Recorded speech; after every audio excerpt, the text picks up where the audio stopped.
নমস্কার বন্ধুরা, চম্পাস কিচেনে সবাইকে স্বাগত জানাই। আজকের রেসিপি হচ্ছে বাঁচা মাছের তেল ঝাল। মাছ প্রিয় বাঙালির মাছ ছাড়া যেন একবেলাও চলে না, তাই নানাভাবে কিন্তু এই মাছ রান্না করে খাওয়া হয়। তো খুব সহজে এই রান্নাটা আমি কি করে করি, চলো তার রেসিপিটা চটপট দেখে নেওয়া যাক।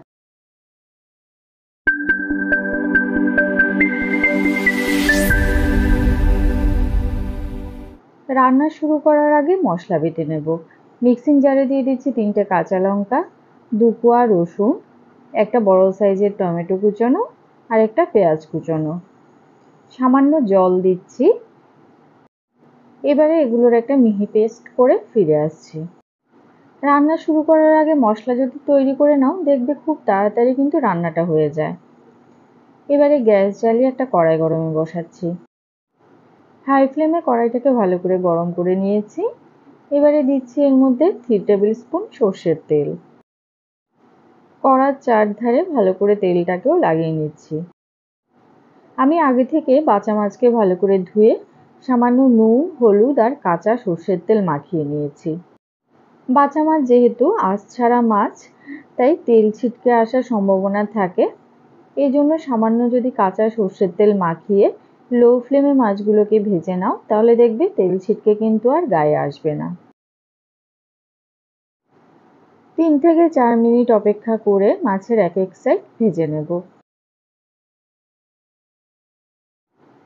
মাছের দুটো সাইডই ভাজা হয়ে গেছে। এবারে তেল ছেঁকে মাছগুলোকে একটা প্লেটে নামিয়ে রেখে দিচ্ছি।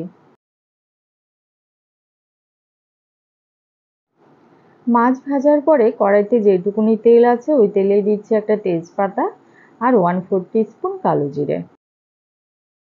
লো ফ্লেমে 4-5 সেকেন্ড নাড়াচাড়া করে কালো জিরেগুলোকে ভেজে নিচ্ছি। এবারে এর মধ্যে দিয়ে দেব বেটে রাখা মশলা।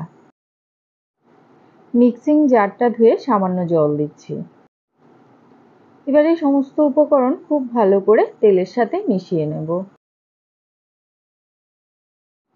এখন দিয়ে দিচ্ছি কিছু গুঁড়ো মশলা। সবার প্রথমে দিলাম 1 টিস্পুন লবণ, 1/4 টিস্পুন করে হলুদ গুঁড়ো আর কাশ্মীরি লঙ্কা গুঁড়ো, জিরে গুঁড়ো দিচ্ছি 1/4 টিস্পুন আর দেব সামান্য চিনি। কলকাতায় থাকতে থাকতে সামান্য চিনি খাওয়া কিন্তু আমারও অভ্যেস হয়ে গেছে।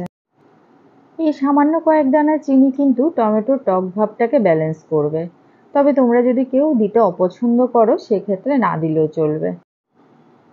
4-5 মিনিট সময় ধরে মশলা কষিয়ে নিয়েছি। এবারে এর মধ্যে দিয়ে দিচ্ছি 1 কাপ জল। ঝোলের সাথে মশলাকে ভালো করে মিশিয়ে গ্যাসের আঁচটা হাইতে করে দেব। আমাদের চ্যানেল চম্পাস কিচেনের রেসিপিগুলো যদি তোমাদের ভালো লাগে, তাহলে অবশ্যই চ্যানেলটাকে সাবস্ক্রাইব করে নেবে এবং পাশে থাকা বেল আইকনটাকে প্রেস করে দেবে। এতে করে যখনই আমি নতুন ভিডিও আপলোড করব, সাথে সাথে নোটিফিকেশন তোমাদের কাছে পৌঁছে যাবে। এরই মধ্যেই দেখো ঝোল ফুটে উঠেছে। এবারে ভেজে রাখা বাঁচা মাছগুলো দিয়ে দিচ্ছি। আমি আজকে বাঁচা মাছ দিয়ে এই রান্নাটা করছি, তবে তোমরা চাইলে যে কোনো মাছ দিয়ে কিন্তু এটা করতে পারো। খুব হালকা হাতে নাড়াচাড়া করে মাছগুলোকে ঝোলের সাথে মিশিয়ে দিতে হবে।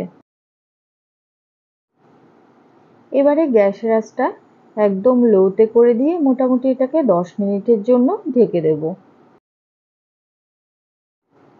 10 মিনিট লো ফ্লেমে ঢেকে সেদ্ধ করার পরে দেখো বন্ধুরা, ঝোলের চারধারে খুব সুন্দর করে তেল ভেসে উঠেছে আর ঝোলটাও কিন্তু অনেকটা ঘন হয়ে গেছে। মাছের ভেতরেও সমস্ত মশলা ঢুকে গেছে। চাইলে এই সময় উপর থেকে সামান্য ধনেপাতা কুচনো ছড়িয়ে দিতে পারো। বাছা মাছের তেল ঝাল কিন্তু তৈরি হয়ে গেছে।